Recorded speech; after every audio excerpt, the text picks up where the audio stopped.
High, কি অবস্থা সবার? সবাই কেমন আছেন? তো গল্পের শুরুটা 20 থেকে 25 বছর আগে টাঙ্গাইল পৌর শহরের আদালত চত্বর এলাকায়। যদিও মুখরোচক ঝাল চাপড়ি এখন পুরো টাঙ্গাইল জেলা জুড়েই পাওয়া যায়। কেউ কেউ একে ঝাল চাপড়িও বলে ডাকেন। খাবারটির কদর বাড়ছে দিন দিন।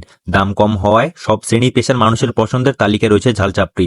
ক্রমবর্ধমান জনপ্রিয়তার কারণে ঝাল চাপড়ির দোকানেও সংখ্যা বাড়ছে। ক্রেতা বিক্রেতার মনে করেন টাঙ্গাইলে চমচমের সুনাম যেমন সারা দেশে রয়েছে, তেমনি এই ঝাল চাপড়িও জায়গা করে নিয়েছে। ভোরের আলো ফুটতে বিভিন্ন জেলা উপজেলা থেকে নানা প্রয়োজনে এখানে ছুটে আসেন শত শত মানুষ।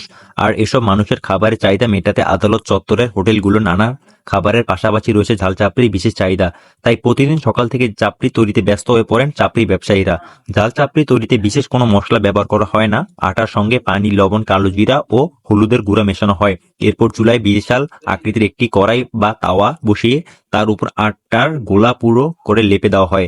এরপর আস্তে আস্তে তৈরি হতে থাকে সুস্বাদু ঝাল চাপড়ি। মচমচে হলেই চুলা থেকে নামিয়ে গরম গরম পরিবেশন করা হয়। চাপড়ির সঙ্গে দেওয়া হয় কাঁচা মরিচ ভর্তা, পেঁয়াজ ভর্তা, ধনিয়া পাতা ভর্তা, আলু ভর্তা ও খাঁটি সরষের তেল।